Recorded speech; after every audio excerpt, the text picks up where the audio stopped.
Hey, I'm Esso.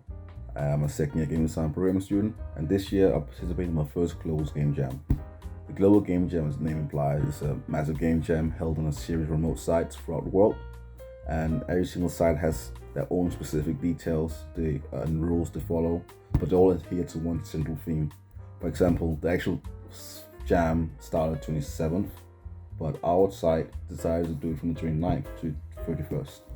So over this weekend, my mate Jamie and I, who also studies game design programming, made that game you saw a little bit earlier.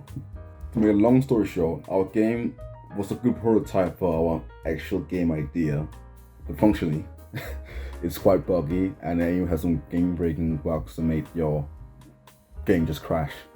But hey, we learned quite a bit, and it was a lot of fun.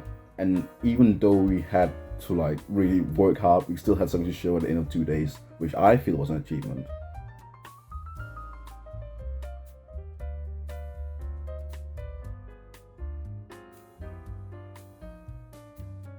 So how and why did we decide to go with this game idea? Well, initially we started brainstorming some ideas. Our first idea was this survival game where you're lost on an island, has to find resources, and then use those resources to make a big sign to be found. Which makes sense, it fits thematically very well. You're lost and you gotta get found. But survival games are notoriously hard to scope, and we thought that in a jam it wouldn't really make sense to make a survival game. It would take too much to make little gameplay. And this fear of overscoping was kind of like a foreshadowing to what will ultimately be our downfall later in the jam.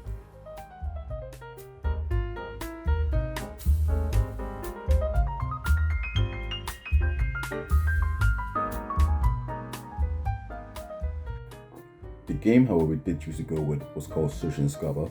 Later we named that to Search and Rescue. But it was a small troop management game where you had to move your troops into enemy camps to find your allies and rescue them. The twist would be that some areas will be invisible to the player initially until you move your troops to that location, and then you will discover that area essentially. Jamie and I both like this idea because in theory it will be really easy to scope. You only need a few mechanics to show off the gameplay loop, and then maybe some AI there to add actual age to the challenge to the player, and some scoreboard to make a reason for the player to actually play the game because they want to win. But we have made two fatal assumptions right to begin with. Firstly, none of us has made a game like this, so the list of mechanics we thought we needed to get the gameplay to work was about 10 times as large as we actually had thought. So that took our time management plan and just out the window. Secondly, because none of us had any experience in this genre of games, someone who might have had some experience would know what pitfalls and traps to avoid. We just fell face first down each hole.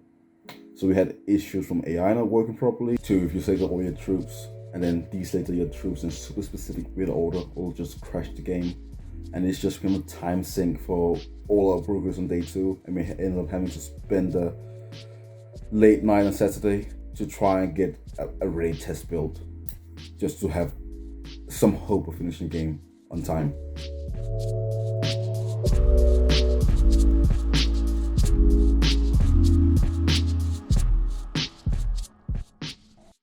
Even though our game has some major technical issues, I will still qualify the whole game jam experience as a success, because the point of the game jam is a great one super polished, ready to publish game.